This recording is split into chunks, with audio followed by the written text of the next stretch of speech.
नमस्कार, मैं हूं पंडित अरविंद गौर। स्वागत करता हूं आपका अपने YouTube चैनल ज्योतिष विद अरविंद गौर में। तो आज की चर्चा का विषय है नीच राशिस्थ ग्रहों का, जो ग्रह नीच राशि में हैं उनका अच्छा लाभ और उच्च राशि के ग्रहों का बुरा लाभ कैसे मिलता है, कैसे मिल जाता है, यही विषय है आज की चर्चा का। तो पहले ये जानना जरूरी है कि ग्रह कहां उच्च का होता है, कहां नीच का। तो सूर्य मेष राशि में उच्च राशि में गिना जाता है। इसमें डिग्री भी है, लेकिन आप अभी इतना ही समझ लें कि मेष राशि में वो उच्च का होता है। तो ठीक सामने वाले घर में तुला राशि उसकी नीच राशि होती है, यानी सूर्य अगर मेष राशि में है तो उच्च का, तुला राशि में नीच का। चंद्र वृषभ राशि में उच्च का होता है और वृश्चिक राशि में नीच का। मंगल मकर राशि में उच्च का होता है और कर्क में नीच राशि में होता है। इसी तरीके से बुध कन्या और मीन, गुरु कर्क और मकर, शुक्र मीन और कन्या, शनि तुला और मेष। ये आप लिस्ट में भी देख पा रहे हैं, स्क्रीन पे दिख रहा है। तो हमने क्या देखा कि ग्रह कहां उच्च का और कहां नीच का। अब हमारा टॉपिक क्या है कि ग्रह अगर नीच राशि में हो तो कभी कभी वो कहां पर नीच में है उसका भी हमें लाभ होता है, यानी हमेशा नुकसान नहीं होता। अब ये एक शानदार विषय जिसे समझने का प्रयास किया जाएगा। तो जो इसके की पॉइंट है वो बड़ा सिंपल है, वो ये कि कोई भी ग्रह अगर नीच में होता है तो उस भाव का नुकसान करता है जिस भाव में बैठता है। उस भाव के स्वामी की स्थिति भी उस भाव के फल को प्रभावित करती है, ये एक सेपरेट इश्यू है। लेकिन गुरु या वो जो ग्रह है वो जहां भी बैठता है नीच में, तो ठीक उसके सातवें घर, बिल्कुल सामने वाले घर में अपनी उच्च दृष्टि डालेगा। हमारा की पॉइंट ये है कि कोई ग्रह अगर नीच का है किसी भी भाव में, तो वो सातवें भाव पर अपने से अपनी उच्च दृष्टि डालकर उस भाव के सुखों को, उस भाव के फलों को बढ़ा देगा। ये की पॉइंट है, बस इसी को ध्यान रखना है।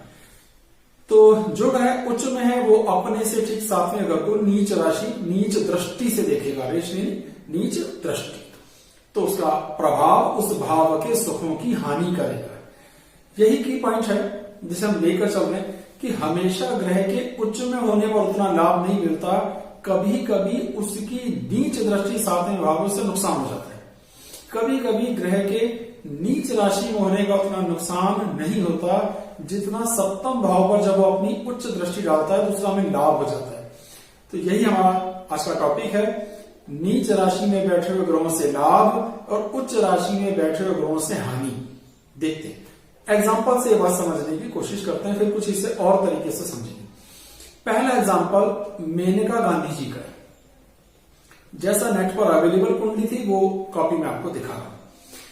अगर हम इनके कुंडली में ध्यान देंगे तो तीसरे भाव में बुध अपनी उच्च राशि में है। तो तीसरा भाव हमारे कर्म का, प्रयासों का, भाई बहनों के सुख का, इन सब चीजों के लिए इसकी तो वृद्धि होगी ही क्योंकि ग्रह वहां पर उच्च राशि में।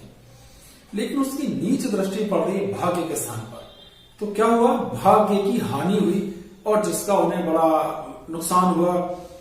कहां उनका रुतबा और कहां सोनिया गांधी जी का रुतबा, एक ही घर की बहू में। तो भाग्य की हानि हो गई। कैसे हो गई? क्योंकि ग्रह उच्च में होने के बाद भी कालांतर में वक्त के साथ धीरे धीरे जो हमें समझ आता है वो ये कि जिस भाव को उसने बढ़ाया वो अच्छी बात है, पर उससे कहीं अधिक नुकसान ये हुआ कि जिस भाव पर उसकी दृष्टि पड़ी। आप देख पा रहे होंगे भाग्य स्थान 9वें स्थान पर मीन राशि जहां पर उनकी दृष्टि पड़ रही है, और इसका नुकसान ये हुआ कि उनके भाग्य में, उनके यश में, उनके सम्मान में कमियां देखने में आई।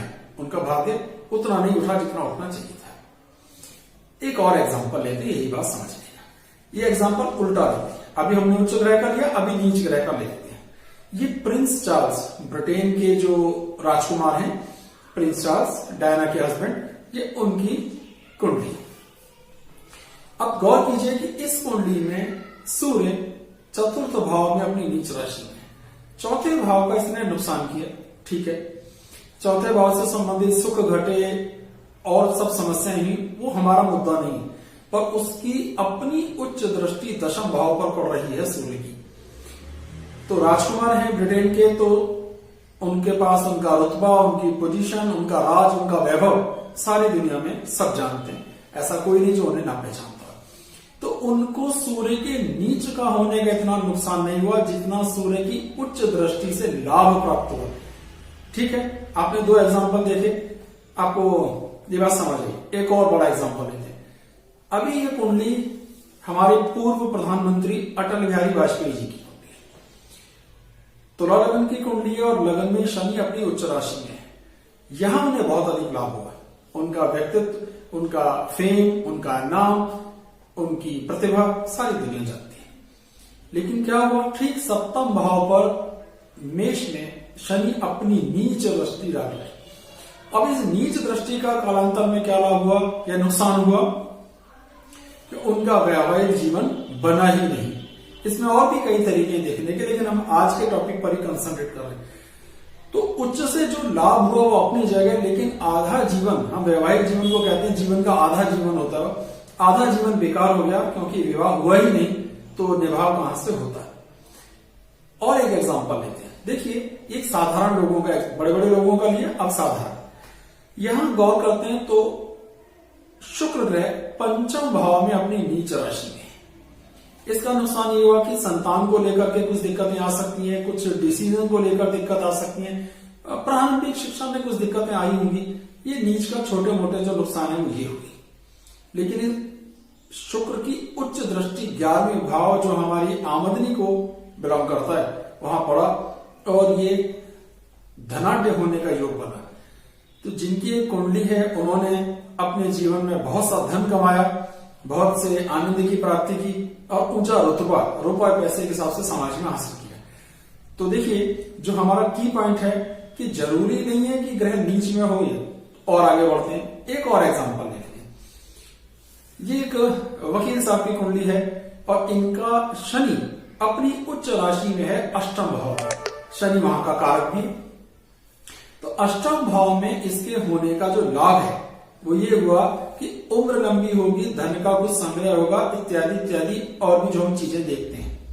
और नुकसान क्या हुआ कि पूर्ण नीच दृष्टि पड़ रही है दूसरा भाव जो हमारी कुटुंब का है, पैतृक संपदा का है, सुखों का है, हमारी बोली भाषा का है। तो इनको इनकी पैतृक संपदा में से कुछ भी नहीं मिला।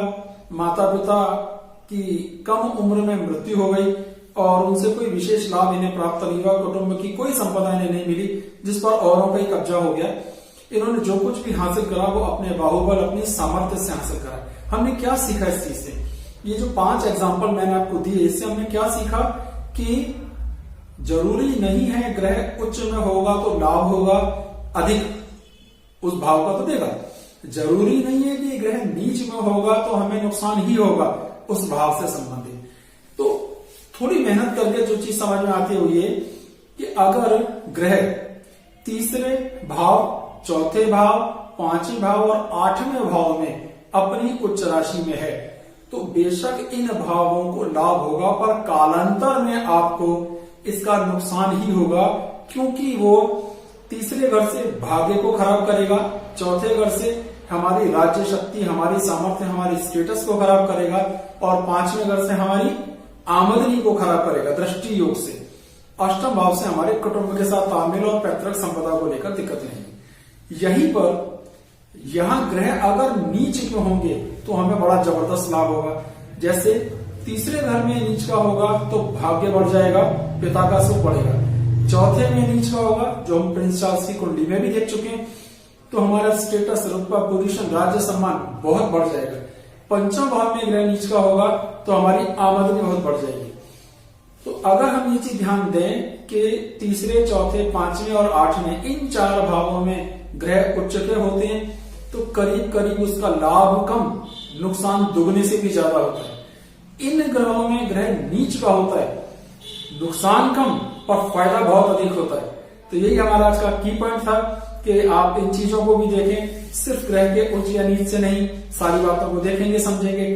इसलिए एक पूरी सीरीज में दिखा रहा हूं दृष्टि, ग्रहों की दृष्टियों को समझना बड़ा जरूरी है, उसका भी बड़ा जबरदस्त लाभ देखने में आता है।